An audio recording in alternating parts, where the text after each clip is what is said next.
Thank you. I say thank you to my mom.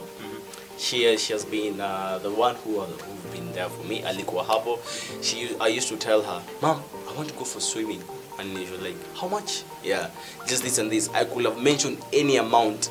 And I'm like, Takupatia, you have a very bright boy. You have a very good student here. And I'm definitely bright. So I've read that book. It's so Success in your fast business. Thank you. I've taken the risk. I told myself, yes, I'm from high school, definitely. And I won't fear anything. There's that particular first topic, the mindset and the foundation, talking about fear. I actually never have that father figure in my life. So I'm not dating, and I'm not having any girl in mind or having someone as well. So I'm so much committed to this world of aquatics and the sport.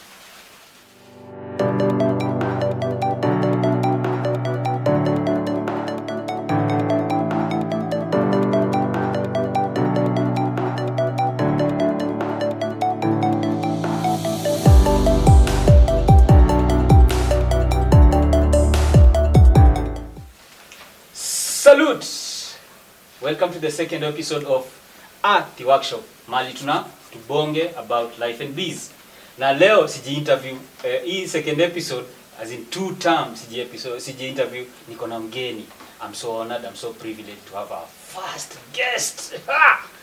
Man, ikitu tumekuwa tukitamani na ime happen. Our first guest is a coach. Na sasa kuambia mengi kumuhusu. Ndata aseme kujihusu. Salute, brother. Salute. Uko aje? Uko poa sana. First and foremost, yes. Congratulations. Thank you. Last week you achieved something great, bro. Wow. Nimekuwa nikiquotes. You Thank achieved something great. What was it all about? Tuambie, bro. Last week I managed to attend one of the biggest East African certification of ASCA. So this was a program that was organized by the American Swimming Coaches Association, impacting us with different technology from level 1 to level 4. Actually, we were coached by an Olympian coach called Sarah Holman. So the event was good. Tulipatana na watu from Uganda, coaches from Tanzania, coaches from Rwanda, imagine. Then people came from different backgrounds. Sudan, walikuwa hapo, Muscat were there as well. Which countries can I mention? There is a lot from different parts of the continent. So it's African coaches walikuwa hapo, and we managed to gather for 1 week event, and actually it was a successful event. I can't complain currently as we're speaking. Right now as we're speaking, and Nico so empowered and ready to bring that knowledge and then relate with ASCA back to East Africa, and also as Kenyans as well, in also making sure that we popularize swimming in East Africa and Kenya. As we're speaking, Sai, I'm a certified level 1, level 4 American swimming coach. Congratulations, bro. Thank you. That's an amazing feat. And what does the certification mean for you and your profession? This certification means a lot for me and my profession, in terms of my credential, in terms of competency into this field that I'm in this industry.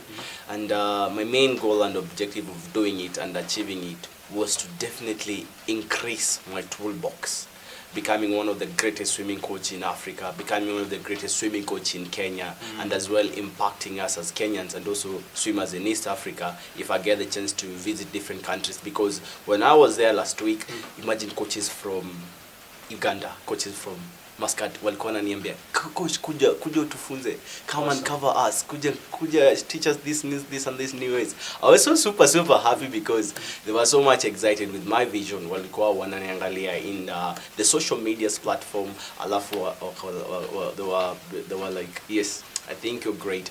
So basically the main goal and objective is to make sure that I am the best, that I'm competent, and I'm valuable in the marketplace as well, in terms of exposing us as Kenyans and East African swimmers to this world of aquatics. Awesome, that's a good feat.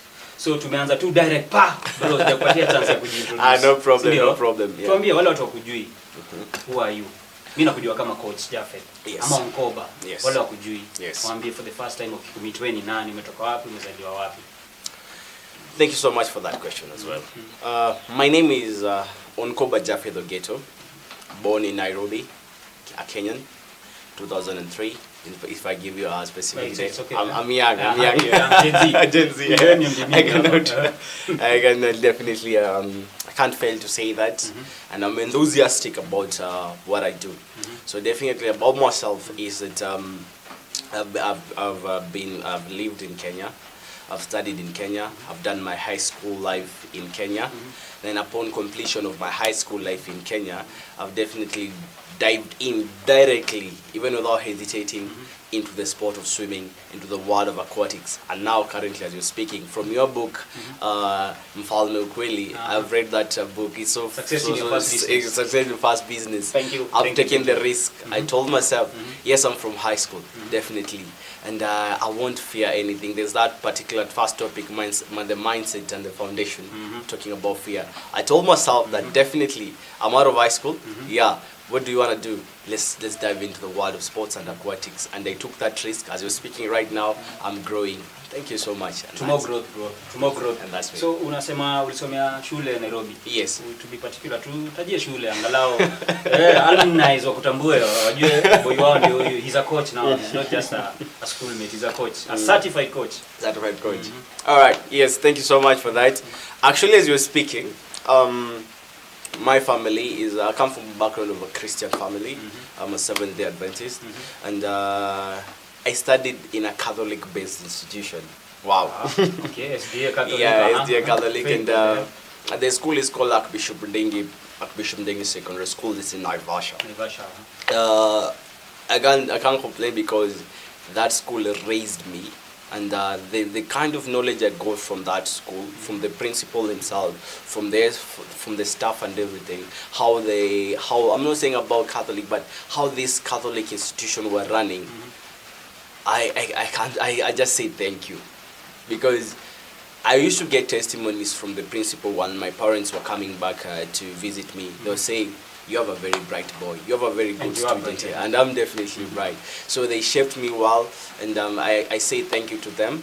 All my high school life from there, from first to fourth, I actually appreciate for Archbishop Ndingi Secondary School for giving me that knowledge and founding me to be a whole man, for the foundation of a whole man. Right now, I'm super happy. Awesome, bro.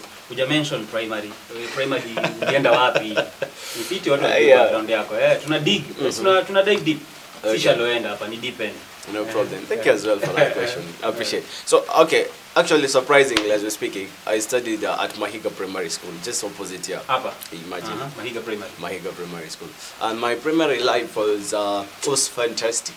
Actually, as we're speaking, one of the amazing highlights I can give about my primary school. I was one of the commanders in the Scouts, and that's where my leadership skill was there. It grew from there because I was approached by one of the students called, like, Coach. No coach, sorry. Like, Japheth, I'm appointing you to be one of our commanders in the Scout. And I was, wow, a commander. At that young age. Yeah, that young age. So I used to lead a troop. I used to move a crowd in parade with the young from learners from that time. It was not grade. We're using class 1, class 2, class 3, and I used to definitely inspire the whole crowd when it comes to the Fridays and everything. And after every parade, I can remember it was Mr. Ochieng, who was my principal. He used to greet me like, Japheth, that was amazing.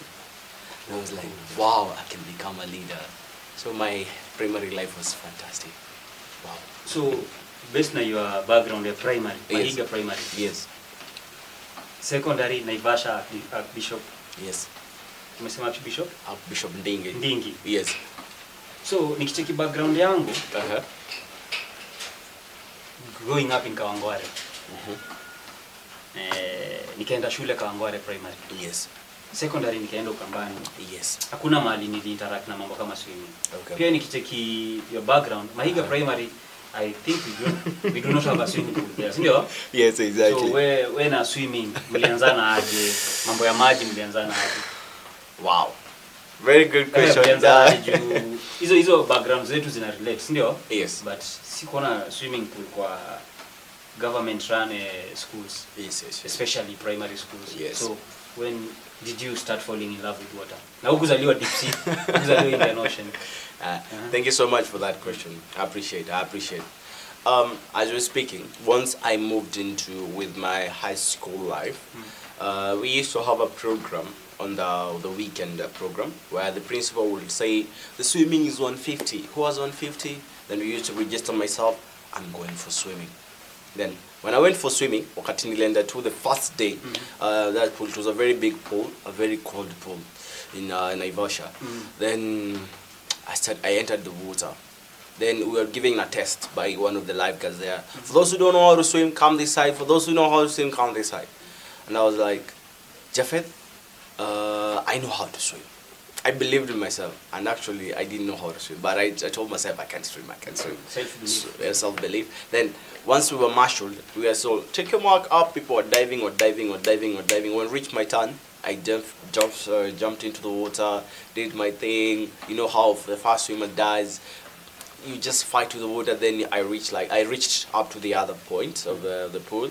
Then nikatoka, nikazunguka, nikafikia huyo lifeguard, nikuuliza mimi nitaenda wapi? And weka shallow end. That thing crushed my heart. Like, do I look like someone who can swim shallow end? Because I know. Alibeba ndogo. Okay, I didn't disrespect him. I respected his job. So what I did, nilienda shallow end. Then nikaingia kwa swimming pool shallow end. Then I saw someone floating. Kamuliza, can you show me how to float? Then akanifundisha 1, 2, 3. Nika float. Then wow, I can now float. Then nikaangalia my friends at the deep end. They were diving in at the deep end. Wanna dive, wanatoka. Wanna dive, wanatoka. Then definitely I was like, wow. I'm not saying here in the shallow end. That day, I looked at the lifeguard, nikamwangalia hivi, ayuko. Nikakimbia haraka nikauliza, mnafanya aje? Then they told me, you just dive in, hold your breath, pull yourself up, then hold the edge of the pool, then out. Then after that, I was like, just that's it? Yes, just dive in, hold your breath, then come out. Then definitely, I dived in with most of courage, no fear, no nothing. Into the deep end. I don't know how to swim. I've never been taught how to swim. Then hold my breath. I remember nilifika chini. Then I pulled myself just so nilikuwa nimeambiwa nikajitoa. It's easy. Quite easy. Then it was like, wow. Again. Then definitely my interest grew. After high school, I started now definitely going to the swimming area, pool area, then watching people swimming. And actually, as we're speaking, I was inspired by different types of swimmers. I cannot remember their names, but I used to go Shark Swimming Center, Ikopa, alongside Committee Road. Then I sit down at the deck. I used to see someone swimming. Mtu anaenda lap ya kwanza, lap ya pili, lap ya tatu. I was like, how is that guy going those so many lengths? Okay. Then another guy again came in. I saw that guy again swimming again. Tumble turn, flip turns. He's just doing the flip turns, touch and turn, doing freestyle. I was like, wow. But as your book says, the fear, just don't get afraid. Just overcome fear. Just go and ask. And then I approached the guy and I told him, how do you swim that far and how do you do it? Then he told me definitely, it's just simple. What you're doing, it's just about technique, basics. Start from freestyle, learn to swim, then you definitely be at my level. Then I said, okay. I approached one of the lifeguards upon kauliza, hey, how do I know how to swim? Then wakaniambia it's chargeable. Kasema no problem, I'm willing to pay for the lessons. I paid for the lessons actually for 3 to 4 lessons. Then I started picking up, but with funding nini, I just now stopped for a few times. Then I just try again. I come from the lesson again, I try again. Then with time, the interest grew much harder. Then I can say swimming has been my escape space. I was like, yeah, if there is a place where Nizaenda, I feel like I'm in peace and I feel like, yeah, I need to do something. Swimming was one of the best places where I would try. Then there's one lifeguard called Coach Newton. He saw potential in me.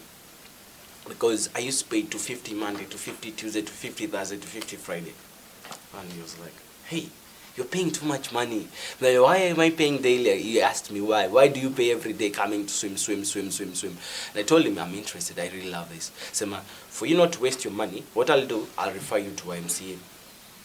Go talk to your parents, go to YMCA. And I was like, okay. Then he took me throughout my swimming career journey. Firstly, he took 6 months of sharpening me. He said, I'll take you through, then I'll teach you how to swim. Then kanifunza kuswim 6 months. Then after 6 months, he told me, now go talk to your parents. There's this YMCA program going, life saving and lifeguarding program. Go take it. Then boom, nikachukua lifeguarding program. I did that program for 6 months. Then after the 6 months, I got certified. Wakati nilikuwa nishakuwa certified, yeah. Then I told myself, what next? Do I want to become a lifeguard? Yes, I'm a good swimmer. Now, that's where my swimming career now began. Kidogo. Yes. Kabla tuende kwa swimming career, kuna swali umehepa kunijibu. I asked you your background about your family. Nikakwambia mimi kwangu kwetu mimi ndio firstborn. Mimi ndio kifungua mimba na as a firstborn kuna hizi responsibilities mtu ubeba kwa mabega. Yes. Nimebeba kadhaa, so sijui kwenu wewe ndio lastborn ama firstborn, na wazazi wako wamechukuliaje hii profession yako ama career yako umechoose ya kuwa a coach sana kwa maji? Thank you so much. To be honest, at my family, I'm a firstborn. I'm the firstborn. Okay. I have a twin brother. Oh. So it's called Onkoba O. My name is Onkoba Japheth. Yes. And in terms of the family, one thing I want to say is thank you. I say thank you to my mom. She has been the one who've been there for me. Alikuwa hapo. I used to tell her, Mom, I want to go for swimming. And she was like, how much? Yeah, just this and this. I could have mentioned any amount, and I'm like, nitakupatia. Then she paid. I told her, Mom, there's this program about swimming coming up. How much? Go. Ajawai bishana or like go against what I wanted. He used to ask me, how is this thing gonna benefit you in the future? Itakusaidia aje?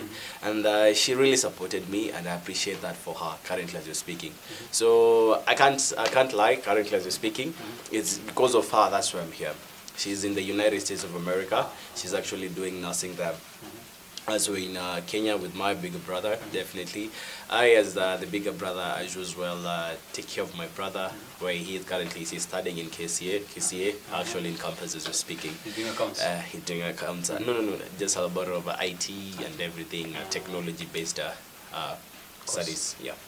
So my parents are so positive about this, and in terms of responsibilities, I know definitely one day you definitely walk out from your parents as well. Of course, as a man, you will. And they take it as a way to know how to be financially independent as a man as well.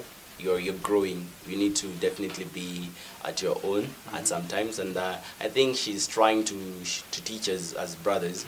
We can definitely be by our own sometimes, and we learn how to go make money, go now take care of your being okay. That's in short. I'm saying say personal development. As a man, how's your personal development? Because it reached a point, it affected time. You'll have to work out. And she's so positive about what I'm doing, and also my brother as well. They support me as we're speaking currently. Thank you, Mama. Coach, tunakusalute. So ujataja mzae, you've not mentioned your dad. Yes. I'm not pushing you to mention him. Okay. But does your father has any role with your career, ama your choice, ama your life? You umepuka kumtaja. I don't know if it was intentional ama. No problem. Tunabonga juu ya life. Oh yeah. So for me, actually never have that father figure in my life. My mom was the bread and winner for everything. She acted as our father. At the same time, she acted as our mother. So that's why I've not mentioned him. So particularly, my father was a soldier. Was a senior in the defense forces in Kenya. And actually, he died in war. So when he died in war, we were a little bit of younger. We never got to meet him. So we actually grew without the father. Then my mom told us, this is your father. We have his photos. This is your father. He's a soldier, and definitely a very prominent person in the defense forces. And he was someone in the military. He was a very great guy. He was a very powerful guy, and you actually emulate him. My mother was happy because when I see you, I see your dad, because the passion you have, the hard work you have comes from your father. You just have everything about your dad. Your hard work, everything was about him. So we never got to meet him up. So that's why I've not mentioned him. Salute to the man, and apologize for the loss. So we will not dwell on that. It's okay. So, kama ungekuwa una swim, if you're not a coach, ungekuwa unafanya nini? Na nataka tu ku break from your story ya mzae. Kidogo tusiende hapo sana. So what would you be doing if you are not coaching and if you are not a swim coach? I'm a swimming coach. Thank you so much for that question. I really appreciate that question. Actually, as you're speaking, as I said, from my high school life story, when I was studying, I definitely had in mind, Japheth, what am I going to do after high school? Like, what are you going to do? Then after you are given, when you're finishing, you're doing your KCSE and everything, you're doing a completion of picking schools and everything. My mom had this notion in mind, you have to study out in the abroad to make it in life. I'm like, why? Why does it have to be lazima tutoke, lazima tuende? Okay, I have cousins as well who are there in abroad, but my biggest question, why is it that lazima tutoke in the country? Why not making it in Kenya and everything? So even my brother, I'm not saying he's thinking of the same mindset, but they have this thing that you cannot make it in Kenya because we don't have resources, we don't have this and that. So I told myself, let me finish first high school. Then what I'm gonna do do lifeguarding. I will never like told by anything else. I'm gonna be a rafiki zangu. I think I'm gonna fire lifeguarding. Everyone like, you want to fire lifeguarding? I'm like, okay, yeah, I wanna do it. Then after I finished, immediately I joined Swim Safe Kenya. It is a growing brand in Kenya, the Swim Safe Kenya. It was a crash program done in KU. Boom, I paid for it. I got certified. Imagine the same question, the same papers gave me my first job in an international school. Ilikuwa Nova Pioneer Tattoo Boys. And Nova Pioneer, the same papers, with the same ambition. I knew nikitoka hivi, I'm very enthusiastic and very committed person. I'll get a great job out of this. And definitely applied in the school called Nova Pioneers Tattoo Boys, and I got my first work there. I worked there for 1 year, and my experience there was wonderful. So, if there was nothing else apart from swimming, I think this swimming. There's nothing else. Nothing else apart from swimming. Yeah, nothing else. So umetaja swimming state ya Kenya ama the Kenya industry, the swimming industry ama profession. Saizi, how is it? Current state of the swimming profession ama career in Kenya. Tukwaje international na pia locally. Actually, currently we are picking. The sport is speaking actually. Just speaking. It's so very positive. I'm very happy as well. And the government, there's a press that I read that our president is trying now to definitely move the same vision that he did to Chan, injecting let's say the motivation in terms of funding and everything. The same to the world of aquatics in Kenya. So I can see from that paper where people have raised a concern, why not swimming be given the same face as the sports? The sports like say the athletics and the football. So actually we are growing, we are picking, and having also as well the PIPSA Kenya bringing us the ASCA certification in East Africa as well, in Kenya in particular. We are growing as well, and I'll definitely be glad to see it growing as you're speaking. Yes, I was reading we recently got a ban lifted, the swimming profession ama career in Kenya. Yes. But tumekuwa banned na organization. Ni gani organization ina watch over swimming? We have the World Aquatics. Yes. Tulikuwa tumebaniwa na juzi ndio tumerudi. Yes. Unaweza kuwa na habari why we were banned? Currently, it was a lot of politics currently going, and I cannot go to details in terms of that. But right now, we are grateful as coaches, and also the sports and swimming. We're grateful that we are on, and we're definitely going to raise that bar so that we cannot be banned again in terms of swimming. All the best to Kenya for in that. Yes. So to switch to kidogo. Okay. Tutoke kwa swimming kidogo bro. Tumeswim sana na unaona vile kuna baridi. So acha tuingie kwa mambo warm. You are Gen Z, si ndio? Yes. So as a Gen Z, currently are you teaching a female how to swim? Okay, what's go specific? Are you dating? Currently as you're speaking, am I dating? It's too early for you to date. No, I cannot say it's too early for me to date, but one thing about me that I definitely speak and I just tell myself is there's the right things at the right time. Okay, as a man, we're speaking. Right now I'm in my 20s. I know this is my early age to build my skill, to build definitely my name as well. So I'm not dating, and I'm not having any girl in mind or having someone as well. So I'm so much committed to this part of aquatics and the sport. So I get you, mate. No, not really. So bado ni mapema. But I'm not saying mapema, but right now, there's no the why should I get this girl, the why should I date this, what the why, because if I have the why to why I should doing like let's say started doing dating as well, I could have started a long time ago, but now I don't have the right reason to why I should date. Right. So when I'm not asking you a question. Do you think is it right for me as well as a young man? Definitely. What do you say? Is it the right time? Is there a right time or not?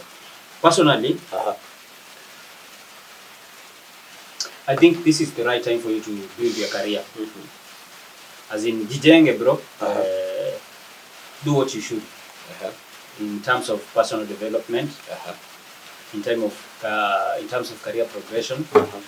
In terms of your passion and what you are pursuing. Yes. As in ndio the right time ya kujenga. At your 20s, ndio foundation of kuwa nayo. As in you should have something to fall back on. Something ya kuongoza hapo mbele. Na something mtu tunasema utadate kikama atapata. Yes. So I would suggest focus on your career. Okay. Focus on your profession. Yeah. Dating ita happen kwa hiyo process. Kuna msichana utaanza coach kuswim. Siko sure. Okay. But labda huyo ndio utashikilia. So unaona saa hizi huwezi coach kuswim na umlete kwa life yako na bado unajicoach kuishi na kujilipia bills hapa na pale. So it's not the right time, neither is it the wrong time. Unashika? Yes. But this is the right time for you to build yourself. Wow. Do your thing, do what you should do. Yes. Pesa ikuje and then utaangalia. Wow. Acha nikuulize swali juu umeniuliza. What led you to decide to become a coach? A coach tukiangalia sana si mtu akona miaka kama yako. In most cases, coach tunajua ni mtu mzee. Okay, semi mzee but an older person. Yes. At your 20s, uko 20? 22. 22? Yes. 22 a coach. Mtu anapata wapi confidence ya kukubali kuochewa na mtu wa 22? Wow. When did you decide to become a coach? What made you decide to become a coach? And what does it take for one to become a coach, especially a swimming coach? Okay. Thank you so much for that question. And it's really a very good and interesting questions to begin with. And wow. Take your time. No, it's okay. It's a very good question. It's okay. Definitely as you were speaking, I was doing lifeguarding and I saw someone drowning. Then I go like, Japheth, is there a way we can do and deal with this? Like, okay, I saved someone from drowning. Then my question clicked. If I can save this person from drowning, then what can I do to prevent drowning? So that another day, this particular person has faced the same question. Then I told myself, I cannot just stand there and watch people swimming. I need to do something about it. Then I definitely now moved to the next level. I said now to do away with my lifeguarding course. Now, lifeguarding aside, now let me now start teaching people how to swim. I definitely did my Learn to Swim program. I started slowly. I built it slowly by slowly. And actually, as you're saying, my first job at Nova Pioneer, the encounter was very, very great. Actually, as you're speaking, I was in the gym that day, and while I was in the gym, I definitely was lifting weights and everything with one of the Nova Pioneer principal. And this story is so interesting because if I treated this guy badly, I could have not gone to Nova Pioneer. So with much respect, I nilimuuliza, how are you? Fine, thank you, this and that. Then I coached him how to do some few dryland training because I had knowledge as a coach in dryland training. And I told him, my name is Coach Japheth. I'm a swimming coach. I'm also a cooperative swimmer from Umoja Shark Swimming Club. And I do this and that. Oh, wow. Then he told, I have my sons and daughters. Can you coach them? And they were like, yes, I can. And actually said, no, my school is looking for a coach. Can you jump in? Then with the book, the same, I'm quoting fear. This fear, I was like, why not? Go for it. Go for it. I picked up, my first job was an international school. Then I went to the office, I did my interview, I passed successfully. And one of the questions why now I started coaching and I featured, it was with the kids. The kids inspired me as well in terms of swimming in there at our international school. They were asking me, Coach, how old are you? I was like, should I lie? I said, no, I'm not lying. I'm 22. Like, In 22 and you're working at international school, show us your ways. Master. Exactly. Then I challenged them. I say nothing is impossible. All right, you just have to put your mindset to it, get committed, and then love what you're doing. And I was coaching different from Form 1 to Form 4. It was a high school. There was so much, they loved swimming. I made them love swimming actually as you're speaking. They were inspired by me as a young coach as you're speaking, the way you say. I'm inspired too. And they say that nothing is possible. We shall definitely continue believing in ourselves. So the reason why I started coaching, mine is to empower. Mine was to teach people how to swim. Mine was to definitely become one of the best person in definitely what I'm doing, because your book says that you have to choose one thing. Up or two. There's an idea you say there. I can quote it. Why not many? Why one? I say now let's do away with lifeguard. Let me stick with this and let me give it a shot. As a coach, what will it give me 5 years from now? Then I said I'll take that risk. I'll commit. I'll pay those coaching classes. I'll pay those courses. I'm in for that. Then I decided to now break it down so easily. I'm not going for anything else. I'm not doing anything. It's just coaching. Then definitely my career exploded from there. People started saying that, Japheth, we love what you're doing. Japheth, your enthusiasm, we can see it. Japheth, we want you to start classes. And definitely I started my account called the Kenya Swimming University, where I definitely now got your comment section. Japheth, you're doing good, you're doing great. We want you to feature us, want you to interview us, and this and that. And now my great aim is to inspire and also make sure that swimming is popular in Kenya. All the best, coach. Kabla tuende kwa session next. Yes.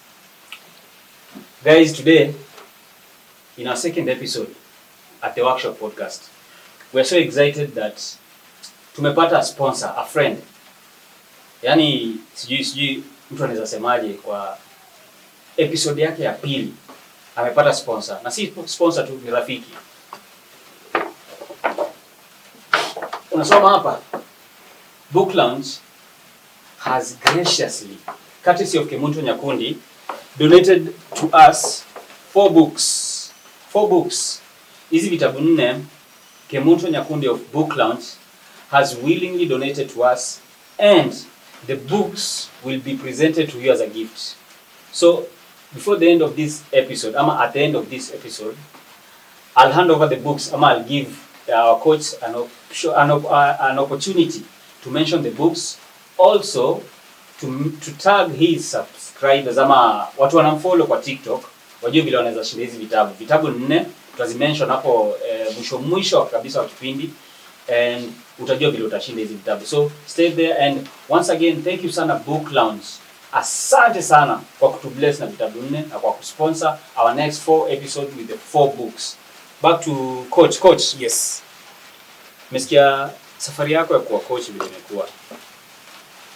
Growing up in Kawangware, yes, the closest I could come to a swimming pool ilikuwa Brigham School. Wow. Nilikuwa naishi place inaitwa Kongo, ilikuwa slum. Yes. Na on weekends ama Friday tulikuwa tuna sneak kwenda kuchungulia kwa wale ya Brigham tuone wa swim. Wow. So grow up nikijiambia swimming ya matajiri. Ni ya matajiri. Okay. So si ya watu wa kawaida. Yes. Na at my age, yes, bado sijaweza ku access swimming fiti. Nadhani ni hiyo mindset nilipata nikiwa mtoi. Yes. I don't know how you'll help us demystify the myth that swimming ni watu wadosi. Wow. Especially hapa Kenya. Yes. Umegrow up hapa Kawe, si ndio? Yes, exactly. Hakuna public pool. Wow. Si ndio? Zote ni private. Exactly. So siko wrong nikisema swimming si accessible kwa kila Mkenya. Yes, that's true. So how is it that the Kenyan government ama the institution I mentioned zina work towards to make swimming an accessible sport, just like football, athletics, na boxing? Yes. Thank you so much. I definitely now going to break that down easily. So on the first approach, you say, I think swimming is for everyone, as we're speaking. And I usually say at the end of my videos that remember, there's no other sport that can save a child or adult's life. Give yourself and your child a lifetime gift. Let's teach you a lifetime gift. So swimming is for everyone. swimming definitely is okay. We cannot say swimming is not expensive, but it's expensive sport. But it's one of the elite sport featured at the golf. And yes, it's expensive, but as we're speaking, it's for everyone because we are preventing drowning. Definitely, we are learning a skill that definitely will help us along. It's idea as we grow as well, and also prevent drowning. And for you as well as an individual, you can start swimming as anytime. Unaweza anza anytime. That's easy as we're speaking. Just we just need a commitment. We just need a consistency. Tunataka tu your right mindset. We need to have that attitude that yeah, I'm going to get this skill, and you'll definitely learn how to swim. Speaking of which, Jana, I was in a session. I was having the same your age. We call them master swimmers. Nilikuwa namfunza. He was starting from learn to swim. Alikuwa ameogopa sana, but we did a first swim stage 1 session with him. He enrolled. He gave me a positive feedback concerning how the session was. So as we're speaking, swimming is for everyone. So that means as we're speaking, it's not currently valid as a coach. I can say it's only valid for those who are not yet into it. Because for me to go from that sport of swimming, nilikuwa nimejiambia Japheth, if I'm going to start with swimming, okay, a very good question, because one of the greatest as well, what pushed me kuanza swimming, ni mtoto aliniambia ati Japheth, najua swimming the rich people. If you do swimming, utakuwa among the rich people. Hapo ndo nikaanza.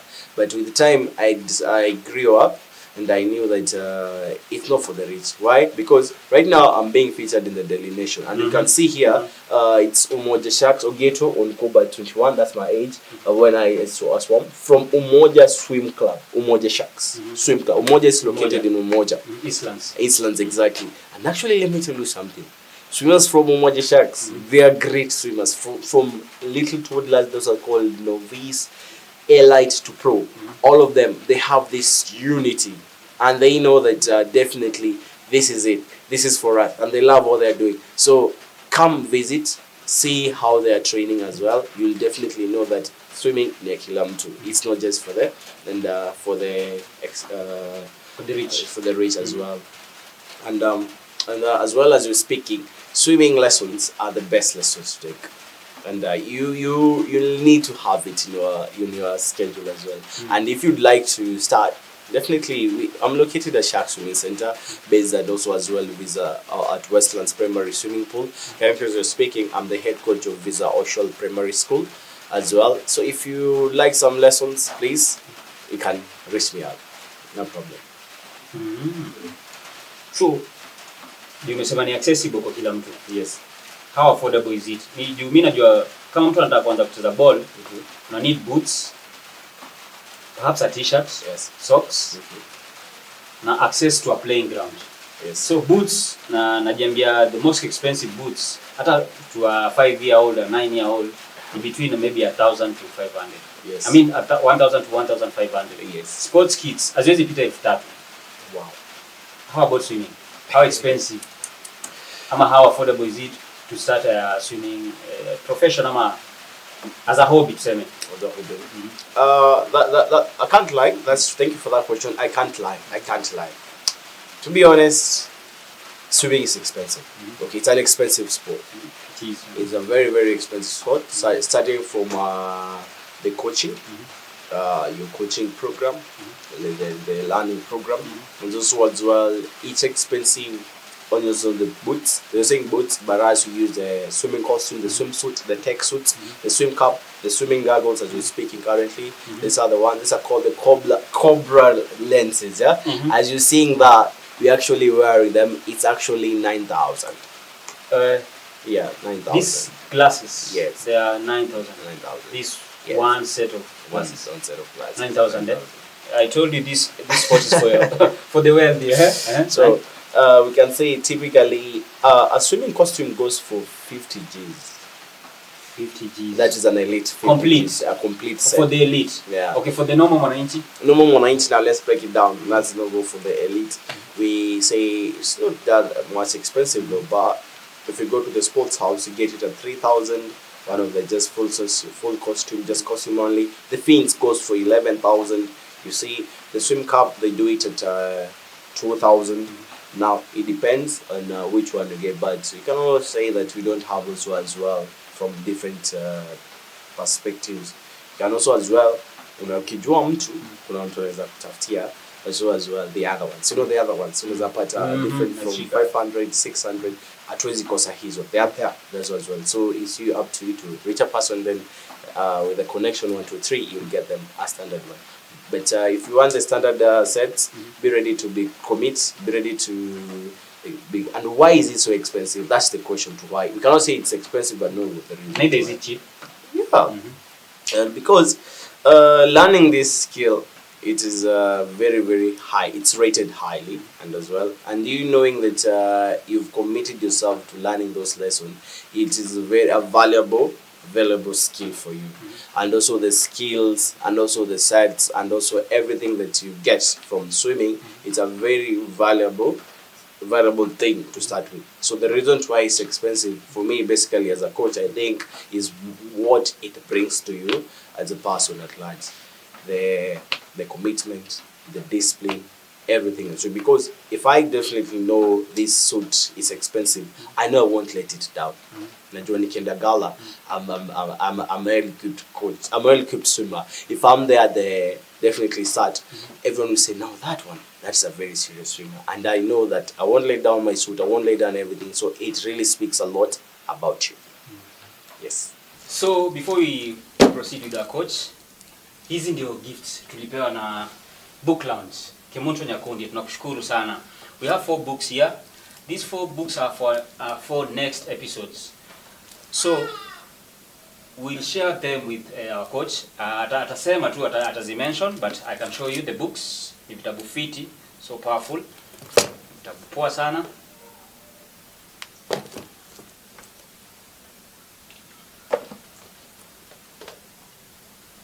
For more of this, unaweza cheki Book Lounge. I'll share her social media pages ama her place mahali unaweza. Check out Book Lounge, jitafutie kitabu, soma vitabu. Vitabu ni fit by days, ina sharpen akili, mtu anakaa sharp. Back to our coach. Yes. Tulikuwa tumemention mambo ya hii career coach. Yes. What does it take?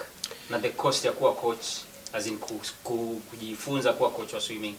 The cost, unaweza tuambia cost, timelines, how long does it take one to be certified to become a coach for swimming?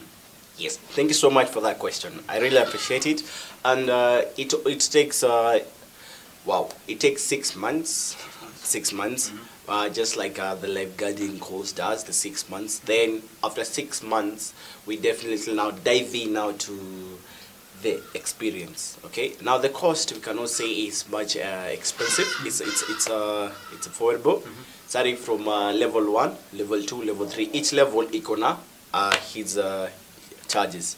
Let's now go back to KSTSA, Kenyan Teachers and Coaches Association. They charge their rates at 9,500 for level 1, now going to level 2, 11,500.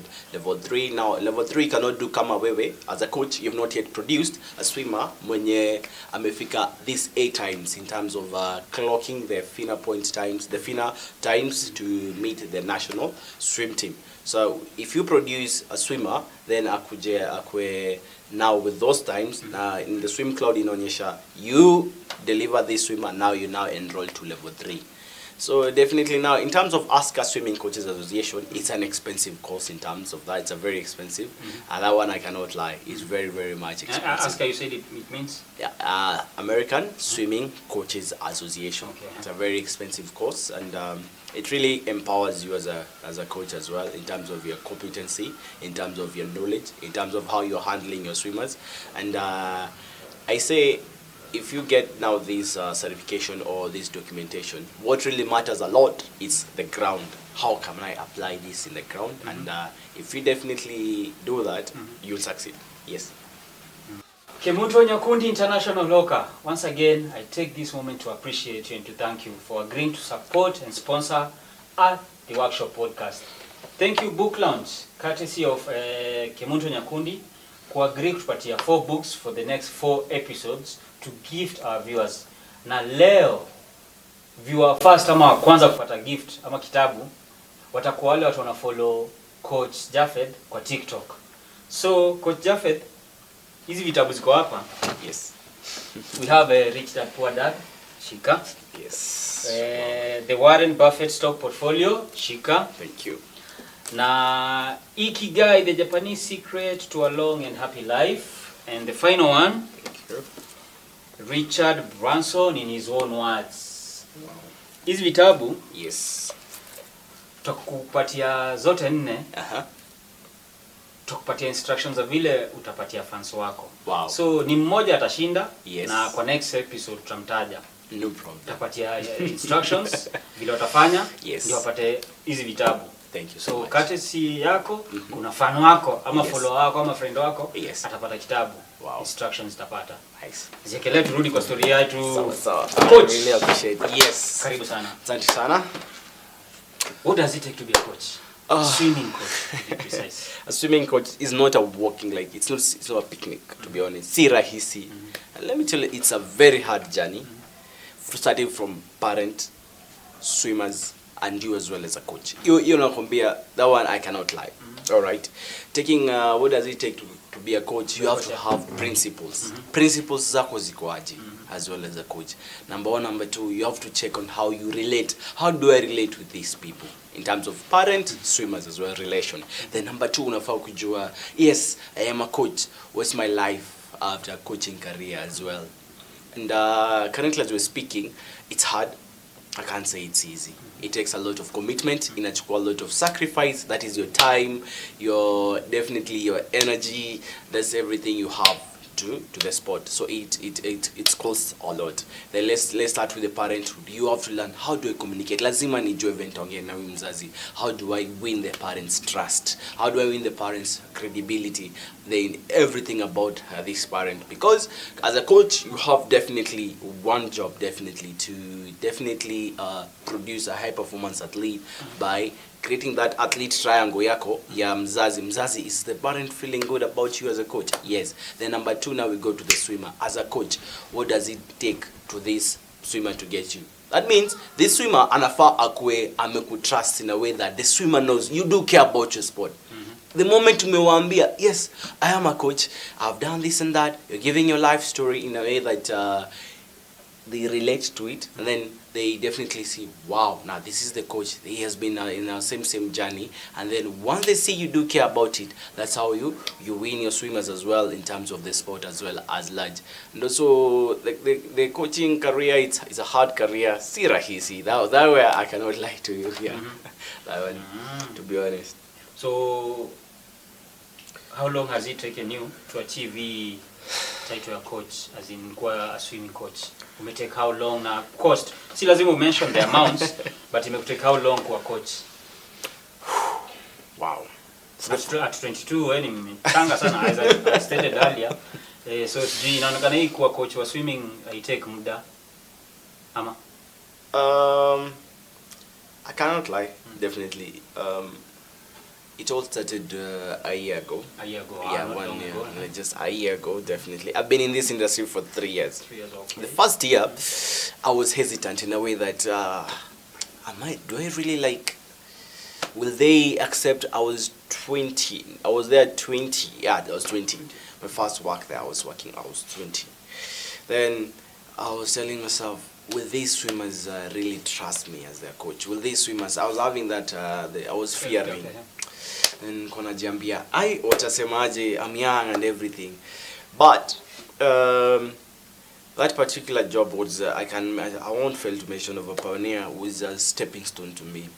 The moment I was employed there, I greeted the principal there. Alikuwa ananiambia, sir, I believe you're going to take this institution to greater heights. And I was like, wow. From that inspiration, from the principal himself, it impacted me as a young coach.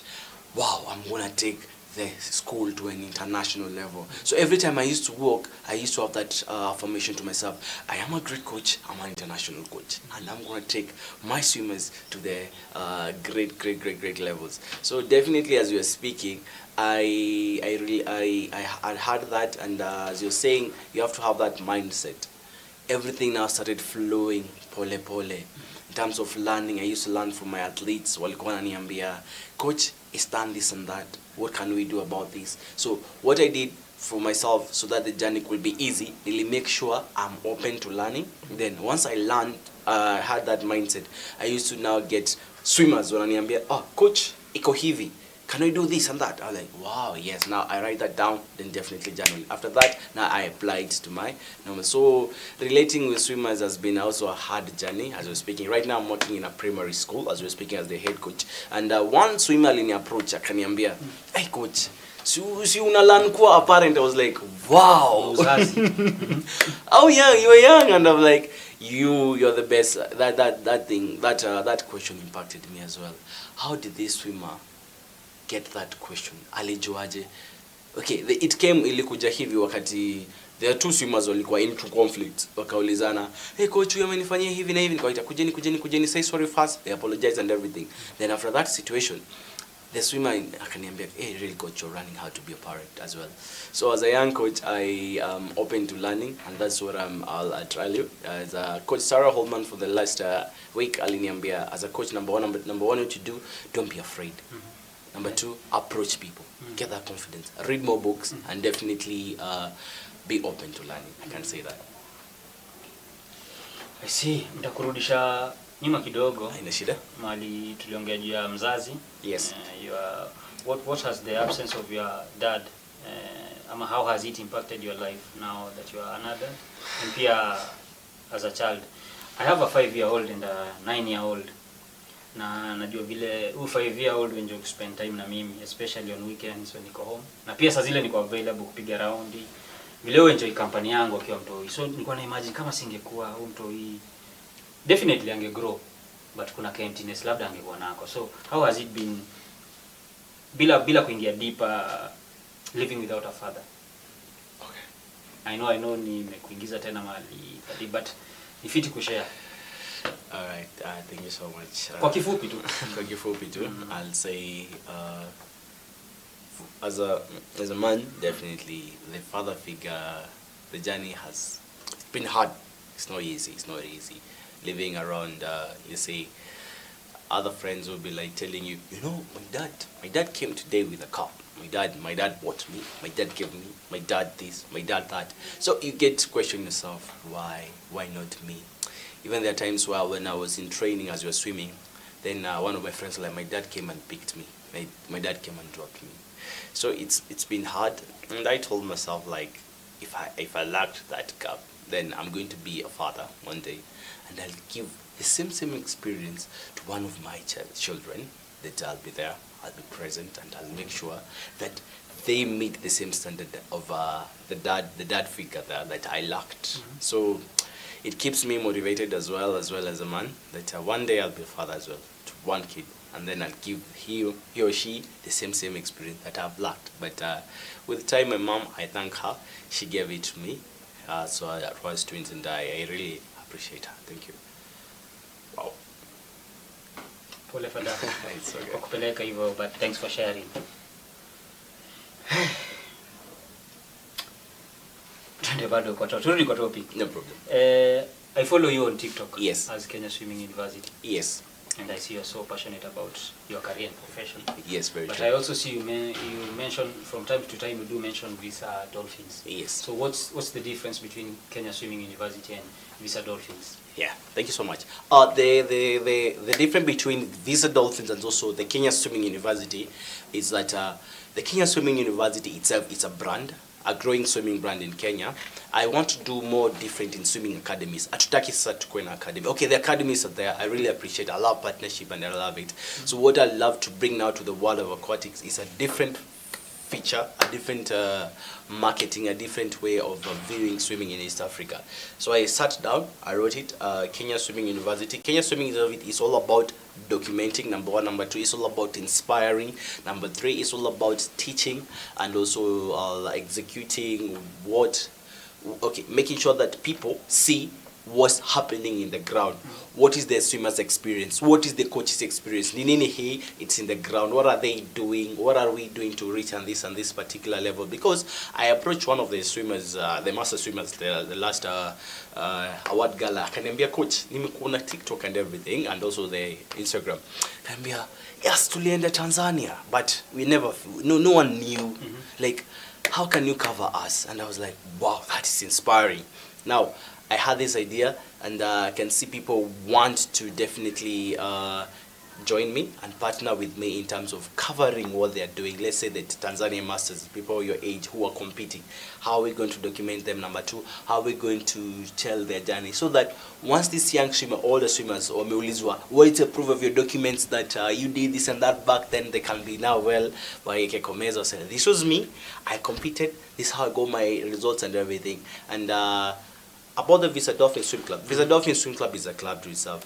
I was young. Okay, when I was in my 20s, I used to tell Still young. yeah, I'm still young. Yeah. When I was in my first career, I used to tell my coach Michelle, shout out to her. She's a coach there in Navabania. I used to tell her, coach, my biggest dream is to open my club. And she told me, you know what, Jeff, you can open your club. Like, thank you so much. And I was like, damn, yeah, I can open my club. I used to coach, but my biggest vision was to open a club. Then I worked at Nova when my contract ended. Nikapata an opening somewhere at Visa Osho Primary School when the incident happened. There was a drowning incident. Then I was like, yeah, I can step in there. Then I went for an interview. I got interviewed. They saw how passionate I was about the sport, and then we were actually 11. After the 11 coaches, the room was so quiet. Kila mtu alikuwa amechoka. No one was accepted. I remember I just saw it. Kila mtu alikuwa anatoka hiyo room. Then I entered that room. This is how hiyo siku. Nilingia tu hiyo interview room. Where now Visa Dolphin now started. It started there. So nilingia tu hiyo room. Then I read the room. Nikona the principal amechoka. I didn't know the principal. Everyone around that board is tired. So remember the interview, sorry to say, it was at 10:30. Now my interview was at 2. So all that time, everyone is tired and everything. So I decided now to open up. Once I sat at that room, Nikambia, I introduced myself. They told me to introduce myself. I gave them my documents. And the interview now ran just as easy as, tell us about yourself. I gave them my introductory and everything. I told them how passionate I am. I'm a swimmer from Mojisak Swim Club. Nikambia, yes, I do this and that. I gave them my phone. Nikambia, now take a look at these are my medals, look at my achievements. I gave them my certificates of my performing. Then I gave them a brief description of my career. They were amazed. And definitely, to mine, Misiko Najua, okay, I had so many interviews back then, but this interview made me, like, I was in tears. Why? Because one of the director there said, Japheth, we want you. You are the right person for this job. We love the way you've spoken. We love your English. We love the way you've expressed yourself. We love the way you've definitely demonstrated the love and passion for this sport. And they said, we definitely, you're gonna be part of this board. And I was like, just like that? Yes. Then after that, they told them, as a Visa Osho, we want a club, and we believe you can open a club. Then from there on, I was employed, started my work, opened a club, signed up. Right now we have 38 members. We train at our Westlands Primary Swimming Pool, and actually we are going for this weekend's gala, the Invitational Swimming Championship at Kiambu Cortex, and all will do well. And I believe that my swimmers will be dominating. I have very big swimmers, 15 and over, and also 15 and under. And I appreciate, and that's the reason. The difference between the club and also it's a club and also university. It's a brand. Thank you. Thank you so much. Now all the best to your team in next week events. Thank you so much. So naona kwa meza umetuletea medals. Yes. Would you mind telling us about your achievements? Besides kukua coach kwa hii swimming industry, umeachieve nini? Naona kama hii ni 30th August to 1st September 2024 ilikuwa NCSA Interclub Swimming Championship, ulikuwa second runners up. Yes. Na pia naona kuna zingine umetuletea hapa. Yes. Hii ni gold. Yeah, that's silver, gold. bronze. Unaweza tuambia achievements zako, na pia and what your most challenging times kwa hii profession yako zimekuwa gani? Ama ni jua kuna professional kosa challenges. Yeah, sure. What are your challenges that you face on a day-to-day basis? Thank you so much. Start with your achievements, alafu tuambie challenges ni gani umeface. Okay. Asante sana. To be honest, I actually I've been swimming quite a lot, and I've been training quite a lot, and I've been like day in day out training. That was my biggest.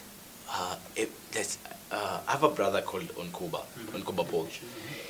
He used to tell me, "Hey Japheth, hakuna kitu kingine unafikiria like ni swimming to like there's a whole big world out there than swimming." And then I told him, let me just take this. So he knows that I'm so much committed to this. So in terms of my swimming career, I can say that let me start with the last swimming championship. This was gold from Nanyuki, the first gala in Mount Kenya.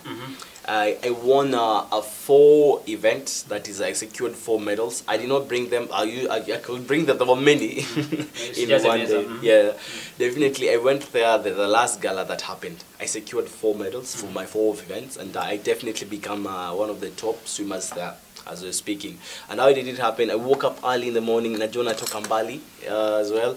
Then the coach called me, "Coach, niaje Japheth?" "Yes." "Poa sana, utakuja gala?" I'm like, "Yeah, I'll come.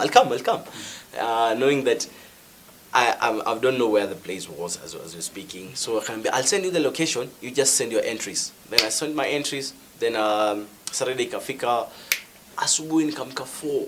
Then to that hour to Nyanyuki, immediately the event ilifika wakati event inaanza. Then I sprinted, I won. Then after event zimeisha nikarudi back to Nairobi, and that's the same day.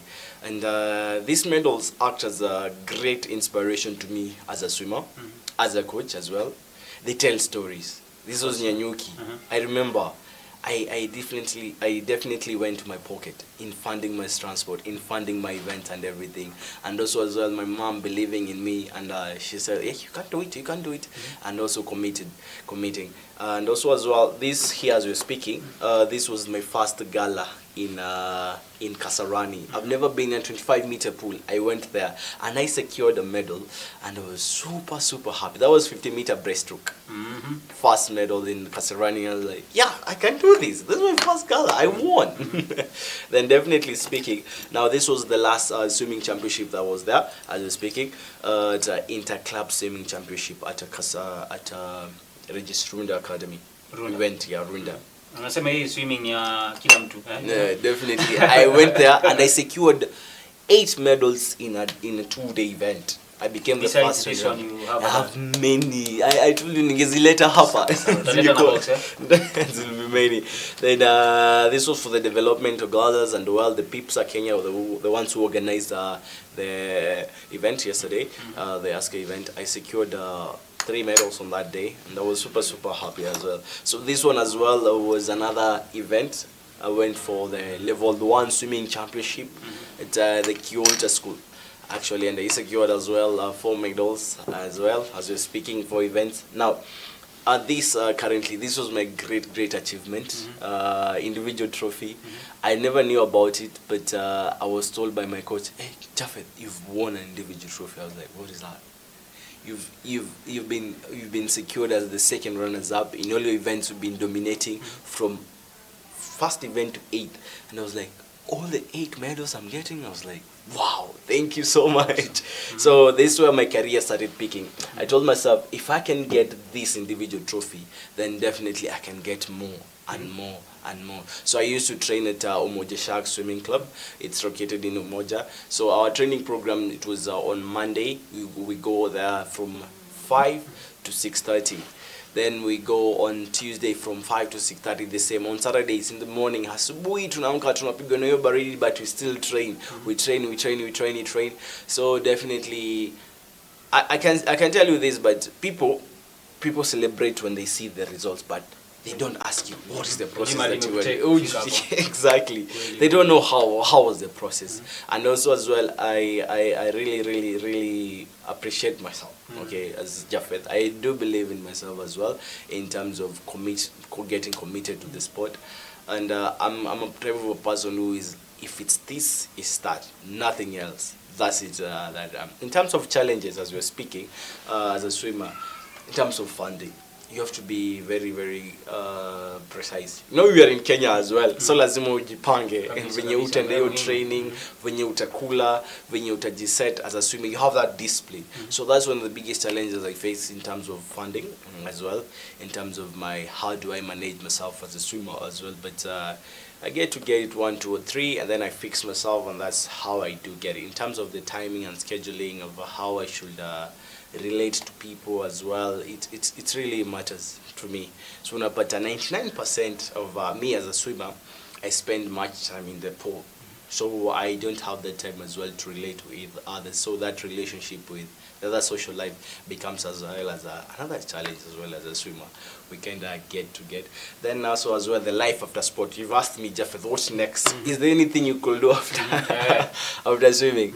So for me, my life after sport, I can say that okay, the experience. I told myself, if this coach can coach me to read this particular, then my life after sport will be now. I'll definitely take it from there, from these coaches in your main impact. Then definitely let me retire and become one of the biggest coaches and take it from there. Yeah, I can say there's so many challenges we face in terms of support, in terms of motivation, in terms of a person being that. Do you know that feeling? Yeah, umetoka training na no one cares. You do. But unaenda zido unarudi. Unachapa zido, like you just show up in training and you ask yourself, is there anyone seeing what I'm doing? So that one hits hard. All right, getting to tell the person your story, getting to tell them that I got this and this because of this and that. It's really, but me, I tell myself, no matter no one, kama aoni ama aoni, I'll still show up and I definitely dominate. And that's how these medals matter to me. This recognition really matters to me as a swimmer. It really inspires me and impacts me to push. Yes. Do some more. Definitely, congratulations on this. Na wish you zingine nyingi zaidi ya hizi. Asante sana. So, as a coach, when an entrepreneur, yes. Hii career inakulipa? Yes. It really pays, and it really takes much of convincing and persuading and getting the right clients and the right people towards the sport. So how does it pay? So we normally schedule sessions for the training program. Okay. This sport has great money. As you say, it's inexpensive. So we schedule a session for, let's say, 1 hour 30 minutes. We pay 1,000 for that session. It's a starting journey. So I cannot hike it to 2,000 because I want everyone to get that exposure to swimming. Be it the different people from backgrounds, the rich, and also the other part of different people from different grounds. Then we normally have different packages in terms of swimming. A monthly for 12 sessions to go now. 12,000. That is covering your pool. If you want to come at Shark Swimming Center, it covers your entry and also the training session. And how does it pay for me? So actually, as you're speaking, I'm 22. To be honest, I do get my monthly salary, and it's so interesting because if I tell someone niko 22 na nakula mshahara inakaa hivi, you won't get. But nikiwa on the ground on the staff room, okay, the staff and everything, they take me as a 25-year-old and above. But to be honest, I'm 22, so I'm being compensated a very good money, and actually as you're speaking. But what matters a lot in the end, I don't tell myself niko hapa for the money, okay? Pesa muhimu. Pesa muhimu sijakataa, but once they see you're not interested, I'm not saying interested, but you're not there for the money and you're there for the sport, it makes your work easier, and they really get to know that what kind of a person you are. Let the money drive you towards what you want, but what you do. If I love my sport, be it 1,000, be it a different coin that is going to give me, I love what I'm doing. I enjoy what I'm doing. It will bring back the same energy I do bring it to the sport. So it pays. So you mentioned about you being an SDA. Yes. What is the role of faith, your faith, belief, religion in your life and your career? Wow. We all know that the Bible says all things were okay at the right time. The Lord will make it happen. That verse really inspires me as we're speaking, and really we cannot do anything without God, right? And I do definitely, before I start my day, I do bring God first to the table. Then I tell him, God, if this one is meant for me, then give it to me. If it's not, then take it away from me. And I've met so many people And with that, the role of religion helps me a lot. I'm born again Christian. I'm an SDA, and I really thank God for this far. He has kept me as a young man, as you're speaking. So I can't say I do complain, because if I'm down, I just get on my knees.